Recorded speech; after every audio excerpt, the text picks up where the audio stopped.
You are listening to the Disney Dream Girls, an unofficial Disney theme parks podcast, and this is show number 533 for Sunday the 19th of January 2025. Where dreams begin.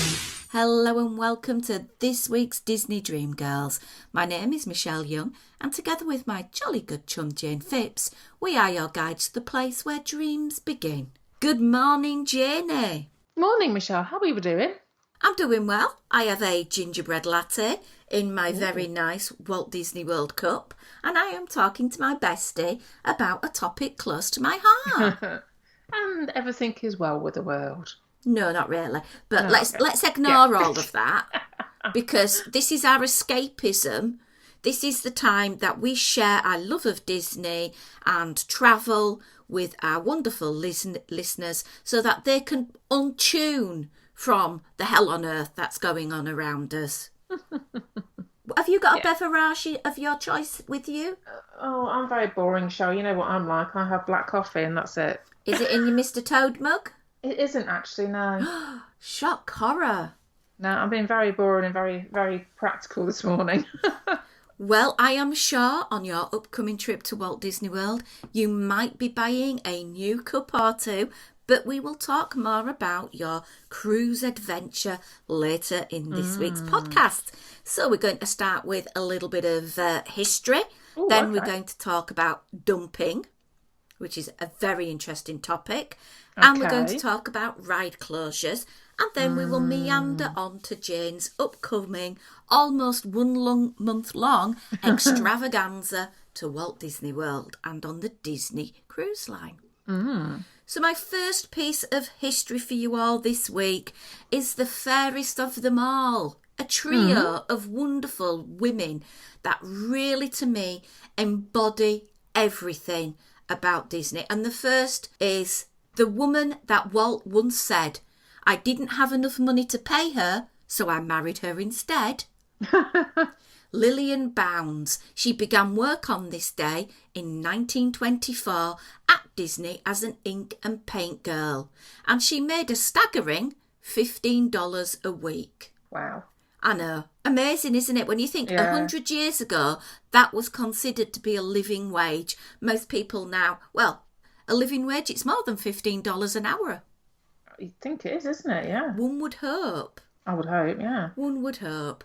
Now, my next one is a woman.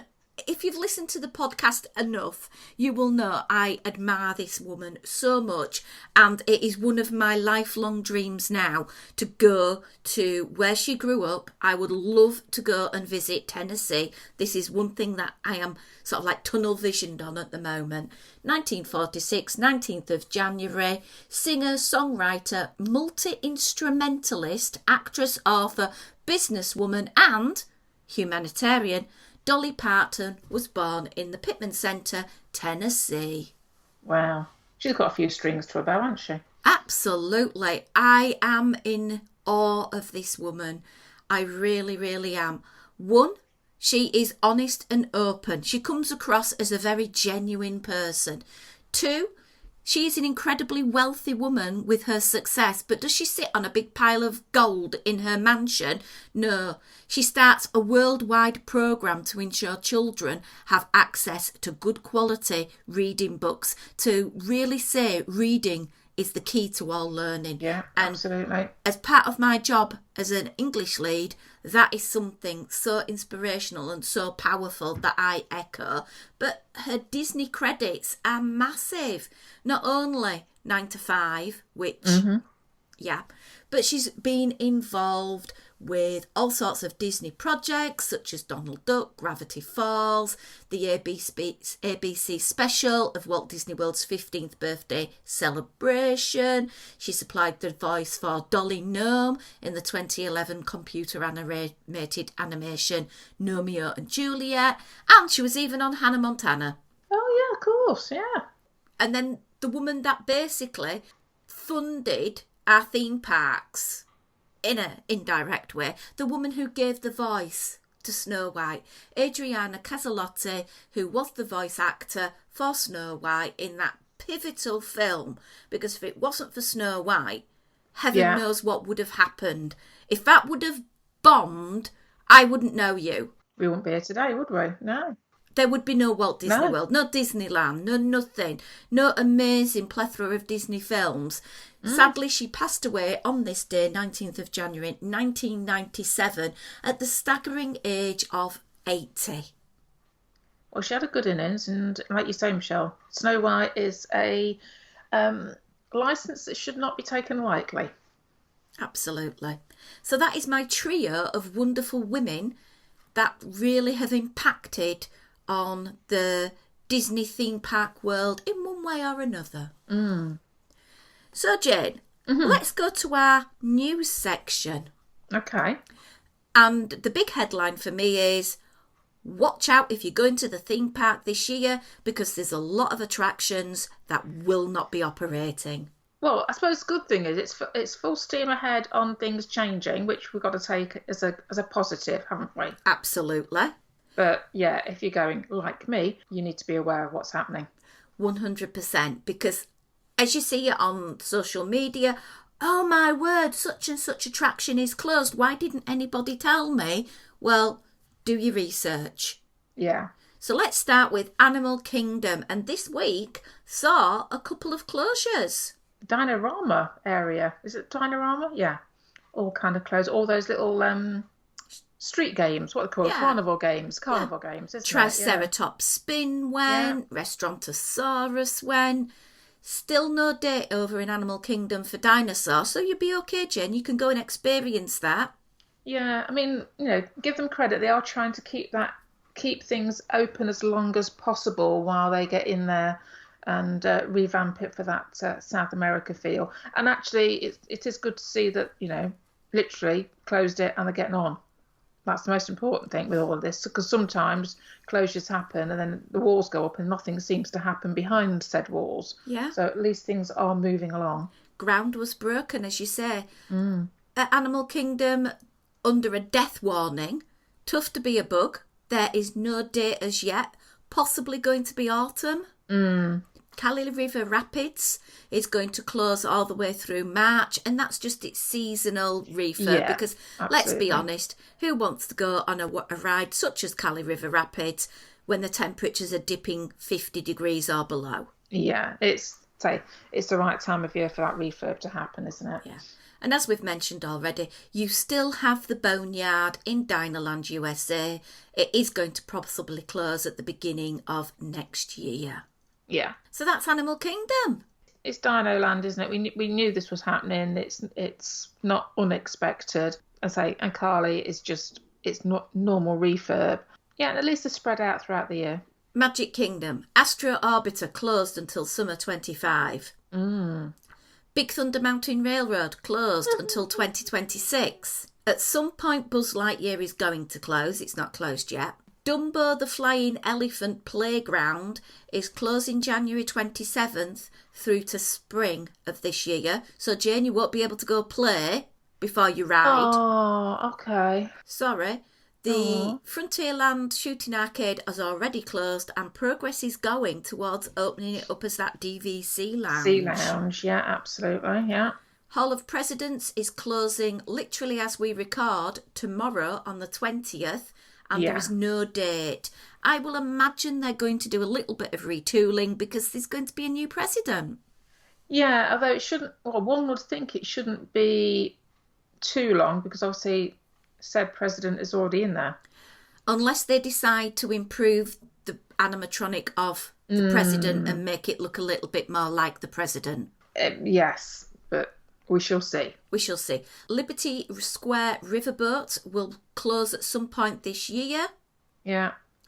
You have got Starlight Night Parade coming this summer, and there was a lot of pictures released this week, and it's very Mary Blair-esque. Definitely up your street, Jane. It is. Definitely, yeah, definitely. Shame it's not till summer, but hey-ho. Tom Sawyer Island is going to close at some point this year. Yeah, obviously it was in line with the riverboat, yeah. And at some point this year, the railroad, it's got to close for all the new things that are coming. Yeah, well, obviously Big Thunder's the biggie. We know that there's a big refurb happening with the track. Having seen bits and bobs online, there's a crane over there and I mean, it's like I said before, it is good to see stuff where they're actually physically out there working and cracking on and getting whatever needs to be done. There is some impact in this area because of the riverboat closing and Tom Sawyer in respect of Cars Land coming in. So that's where the whole Disney World Railroad closure is likely to happen because of whatever they're going to have to do to reroute things. So, yeah. Epcot. Epcot, what's happening at Epcot? I mean, we're not had enough fences over at Epcot. Oh no, they stuck a few up just because they know you're coming. Grand Fiesta Tour is closed until March the 15th, so you will be able to ride it before you come home. I will indeed, yeah. And of course, the biggie is Test Track. Yes, so we don't know quite when, but it's later on this year that it should reopen, isn't it? Yeah. Over at Disney's Hollywood Studios, there isn't really anything that is closing that isn't already closed. We are still quite obviously mourning the loss of the Jedi Training Academy. I just wish they'd bring that back. Yeah, it's just a fun little thing, wasn't it? Yeah, and there was always a crowd around it. Younger children were invited to go up and learn to compete with Trials of the Temple. Yeah. Yeah, it's just a shame because obviously these sorts of little incidental streetmosphere, whatever you want to call them, always help to pad out a park, don't they? So when things are removed, it's sad. And that was going to say it was such a cute thing for kids to get involved with. And it was a driver for people to go then on to Star Tours because absolutely, yeah. Star Tours is suffering or it just doesn't seem to have a queue. When I was there over last summer, it was literally always 20 minutes or less. So maybe if a little bit more TLC given to that part, it might get a bit more traffic. I know they keep putting in little bits of new film, which is great. So, yeah, and then obviously at some point this year, we have got Voyage of the Little Mermaid in its new incarnation opening, possibly going to be driving forth for the summer crowds. Yeah, there's quite a few things on the list that we've just talked about where they have that lovely opening summer 2025. And it's, what do they call summer?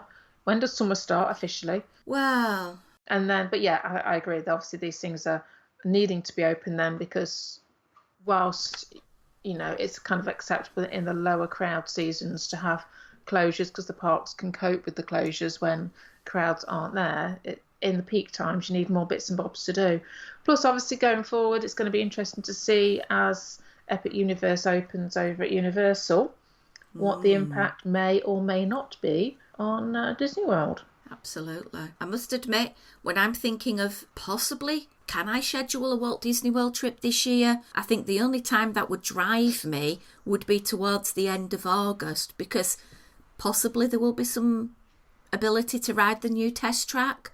That's the one thing that would drive me forward, possibly seeing the new nighttime parade at Magic Kingdom. Yeah, it's a difficult one, isn't it? And when we know they've got big things coming, like the Cars Land, like the Encanto-esque area in Animal Kingdom, it's going to be interesting to see how crowds pan out over the next couple of years, whether people put off their vacations to wait until these things are actually in situ more. So, yeah, and I say, especially when you've got something big happening down the road, it's going to be interesting.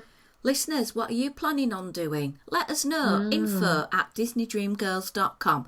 Have you delayed a Walt Disney World trip? Have you defected to the dark side and going over to Universal, which we know our lovely friend Tracy Farley has done?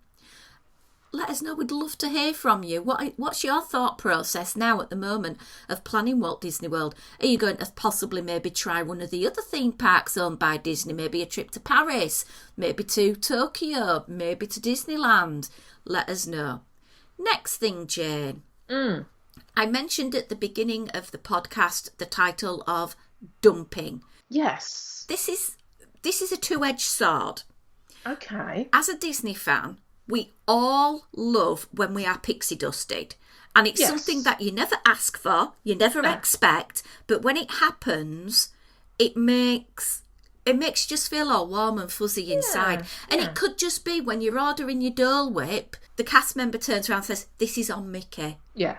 amazing. It's not asked for, it's not expected, it just happens. Or Yeah. maybe in your room you come back and there's a beautiful towel creation.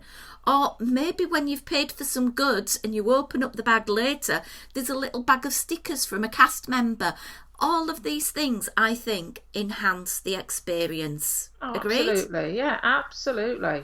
Now, what I've seen through following a lot of Facebook groups and actually in the parks are people now trying to pixie dust other guests. Right. And there's various different methods I've seen. There are people that go with packs of things to give hand to people. So it could be a bracelet saying Snow White or Cinderella. Yeah, Or it could be quite a lot of those, stickers. hasn't there? Yeah, and I think that, for me personally, if you're in a queue and the child behind you is behaving so amazingly, you might just want to say, oh, you're such a really good queue stander. Here, have a sticker or have this bracelet. Or you see somebody dressed as a beautiful princess and you've got some bracelets to give away and say, oh, you're Cinderella. Look, I've got a Cinderella bracelet. That'd look just perfect for your outfit.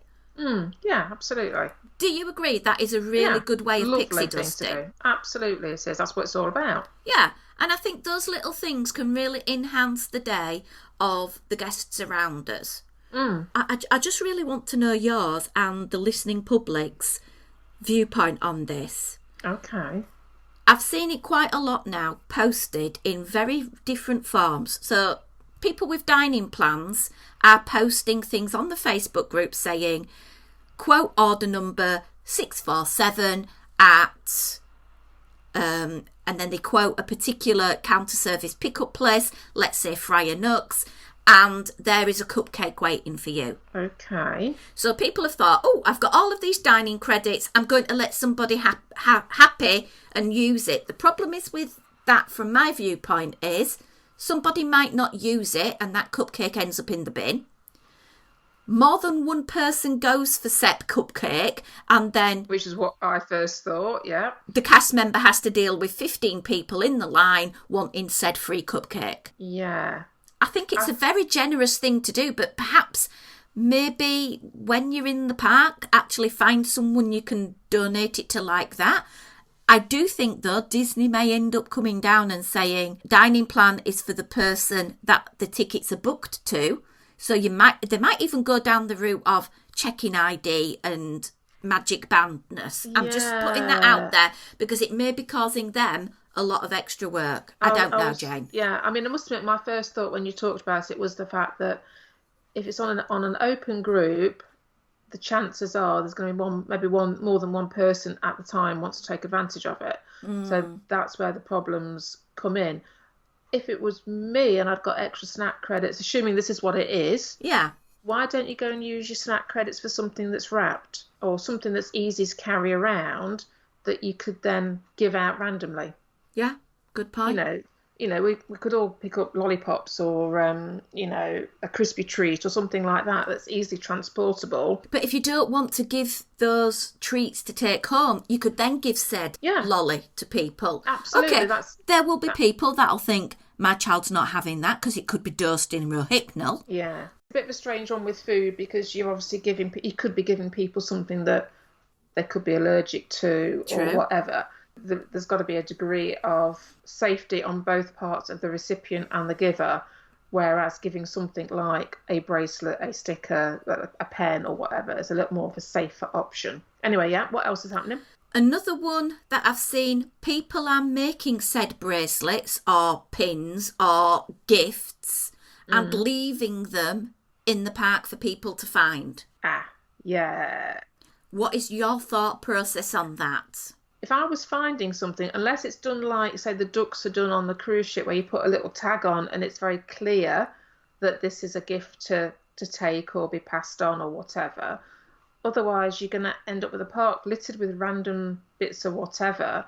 People might think somebody's lost it and want to take it to guest services. So therefore, guest services is going to get inundated with random bits of tat, she says disrespectfully. If you feel the need to give something, I would have thought the whole aspect of giving it personally, and like you said, Michelle, before about, oh, I love that dress that you're in, I think you look so cute, here, have a little a bracelet to match, or, distracting a child that's maybe having a bit of a difficult time in a queue by stickers or... From what I've seen, sometimes there is a little tag and a QR code which links people to a particular Facebook group, and then they are asked to share a picture of the person that found the item, but then that takes it away from the random acts of kindness. Really, you're not wanting to acknowledge the person and say thank you to the person. It should be done. If I do something good, I'm doing it because it makes me feel good. I'm helping somebody out.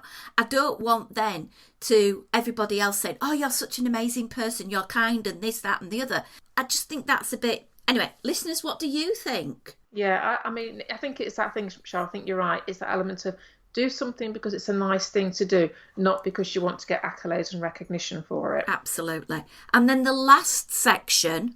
Oh, God, there's more. Oh, God, yeah. You've had a lovely time on your holiday and you notice you've got all of these things that you ordered through Garden Grocer or got from Walmart, and you have them left. So it could be 6 bottles of water, 5 bags of crisps, some chocolate bars, some baby yoghurt, some baby nappies, some wipes. People are now taking pictures of their hotel door with this lot left outside and saying, come to Pop Century room 642 and you will find this. Yeah, either take it home with you, again, pass it on to somebody genuinely, but leaving stuff outside doors that are then in the way of cast members who've got enough work to do doesn't sit particularly well with me personally. Agreed. Completely agreed. And they're going to the extreme of... And I think this is ultimate kindness, whether people have bought a bouquet or brought one with them. When they don't need that bouquet at the end of their holiday, they are leaving it in places that it can be found for other people to benefit from. But what if nobody wants it? Disney have to get rid of that double stroller that you dumped outside your room. I mean, I suppose the only thing, I don't know whether it would work or not, whether you could leave things in your room with a note for housekeeping to say, these items are surplus to requirements. Please, could you pass them on to the local Goodwill Centre? Yeah. Would be a better way to do it, wouldn't it? Potentially. I don't know. But then again, that's also causing more work for guest services / housekeeping. Yeah. So I'd love to hear from you guys. What do you think? What's your opinion on this? I think it's getting to the point now that Disney are going to possibly step up, because I know on the cruise line, there's always people sort of saying about some of the things that guests do, such as Jane mentioned about leaving the ducks or decorating the door. There's always somebody who goes that extra level where they have literally lights on the door, but not just on the door, but on the wall next to it and it becomes a point of what part is it impeding the people that are there to do their job, i.e. cleaning the door and sanitising things. Because if you've not been on cruise lines, the majority of the doors and walls are magnetic. So and also that element of, unfortunately, guys, those that take these nice gestures a little bit too far could end up spoiling it for those of us that just want to do the nice stuff. Right, well, let's round off with a little quick chat over to yourself, Janie, because you have got a trip coming up in February. I have indeed, yes. So give us a bit of a breakdown, just to remind us of the dates, what you're doing, where you're staying, and have you made any firm plans, such as any dining reservations, etc.? Okay, well, I will take you through and I'll explain as we go, shall we? Mm-hmm. We arrive in Orlando on February the 26th. We have a couple of nights at Coronado Springs. This is quite special in some respects for us, because we should have stayed at Coronado on our last trip back in 2013 and we got bumped up to the Wilderness Lodge. I know, terrible of us, terrible for us. So we are having 2 nights at Coronado Springs. No park tickets, just a couple of nights, a few hours to get ourselves acclimatized to the time difference, and then get ready, because on the 3rd of March not on the 3rd of March, on the 28th of February, we then Disney Wish. We have a 3 nights on the Disney Wish on the 28th of February. We land back at Disney World on the 3rd of March, and we are then staying at Port Orleans, French Quarter. Now, we are there for quite a long length of time. We're there from the 3rd of March all the way through. We leave on the 21st of March. So we've got, I think it's 18, 19 days, something like that. Kind of purposefully booked more days than we'd have a ticket for. So the great thing with UK guests is we can benefit from a 14-day park hopper ticket. Disney do lots of different deals. It's normally a 14-day for the price of 7. To be fair, there's not an awful lot of difference between paying a full price 14-day ticket and a 7-day ticket. And we are blessed that our ticket prices coming from the UK are so much better than US prices. I appreciate they've then got us for almost 3 weeks where we will spend a lot of money on food and on merchandise. So we make up for what we don't spend on tickets in other areas. So I purposely picked more days than we've got tickets for so we could have a couple of down days and not worry about, I think it's always because we tend to come over for 14 nights, you then end up with that situation of trying to make use of park tickets on your first and last days when you've only maybe got half a day at tops or a few hours. So this way we can have a bit more of a relaxed approach and use those 14 days wisely and take little time outs from the parks. That's kind of the shell of our plans. As far as the Disney Wish goes, we do have a booking. We are booked into Paolo Steakhouse. Interestingly, I was always under the assumption that Paolo brunches were only on sea days, but apparently on the Caribbean, on the day at Nassau, where we're not overly bothered about getting off, to be fair. I've seen enough blog and blog posts that I'm not been swayed. So we're going to have brunch at Paolo Steakhouse.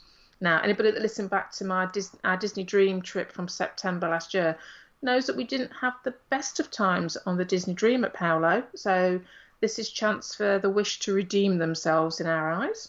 That will be an interesting one.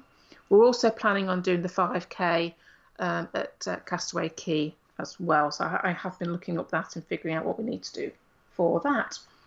And then when we get back to Disney World, we're actually meeting up with a couple of friends that we made on our first Disney cruise back in September 2023. They're travelling over from Portland. They're meeting us out there and we're having about 6 or so days with them. Now, I'm organised in that I kind of pick days to do things and that's about as far as it gets.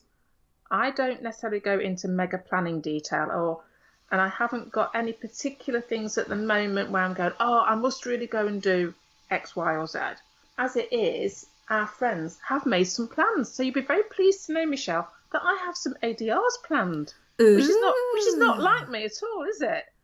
You know, I don't normally do ADRs. So do you want to know where we're going? Go on. So we've got a reservation at, now I'm going to say this wrong, Haleo in Disney Springs. Okay. Not one that was on my radar. So we shall see. I've checked the menu out. I think it's kind of up our street. So more like tapasy vibe. So I'm kind of interested in that.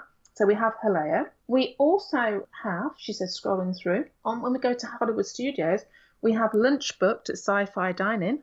Oh, don't expect culinary excellence, but expect a nice theme. Yeah, whole heart, like family food. Yeah. Well, on the go burger food. Yeah, but that's fine. And we have a reservation at Ogre's Cantina. Okay. Which I think probably of all the things we wanted to do would be on there. Now, thankfully they're doing little snacky bites now because Simon and I don't really drink. Simon definitely doesn't drink. I'll have an occasional glass of wine. But obviously we need to get inside Ogre's and I probably will not see Simon when we're inside Ogre's because he'll be going around the whole of the place taking as much video and photo reference as he possibly can because he is currently about a third of the way into making his own DJ Rex. So I know exactly what he'll be doing. He'll be there getting photos from as many angles as he possibly can so he can come away with as much reference material as he can do. And what else have we got? I think we've got one more reservation booked in. And this is a breakfast. Mm. And this is going to be over at Animal Kingdom Lodge at Boma. Nice. Yeah. There was it's all very exciting. And I quite like the fact that somebody else has done this all for me. So thanks, Phil. We're just going to go with the flow with you guys, and because obviously they're only there for 6 days, so I can appreciate having only 6 days that need to go. We need to do X, Y, and Z and get it all booked in and bam, bam, bam, ticked off the list. Whereas for Simon and I, we're a little bit more relaxed, and I'm going to get my book out because we're away next week. So when I'm sitting on the Eurostar travelling to Amsterdam, I'm going to have my planning tools out, I think, and have a serious look and see if there's anything else that we can factor in. So I shall keep you posted on that one as well. I highly recommend you have a chat with our friends Kat and Lewis from Dis Down Under, because they had an interesting experience at Ogres. I'm not going to say any more, but okay. They've also been recently on the Wish. They have indeed, yes. They've also gone back to Walt Disney World for the first time since 2019. So I highly recommend you guys have a bit of a chat. Because it's even longer for us. Obviously, it's 2013 that we were last out there. So it has been a long while. And we were just saying the other day, we do watch an awful lot of different YouTubers, vlogs and stuff. And we actually said, we hope that watching so much YouTube content won't spoil it for us. Nah. As in, we've seen so much. But I think we're very happy to just wander and soak up atmospheres and take it all in. And because it has been so long for us, I'm just looking forward, if I'm being completely honest, just to being out there and being in that Disney bubble for a bit, because it's been a long time coming for lots of different reasons. So bring it on. Absolutely fantastic, Jane. And if anyone has any top tips for Jane, you can let her know through our email, info@disneydreamgirls.com, or over on Instagram @JanePhipps. Yeah, just look me up and give me a ping. I'm going to close this podcast off right now because we are eager to go onto the airways for an exclusive Patreon show. Patreon.com/Disney Dream Girls, where you can find out how you can listen to that. And a massive thank you to our supporters on Patreon. You are wonderful people and you keep the magic alive for us. So thank you very much. As usual, find us on Instagram @DisDreamGirls. But until next time, it's a goodbye from me. And it's bye from me.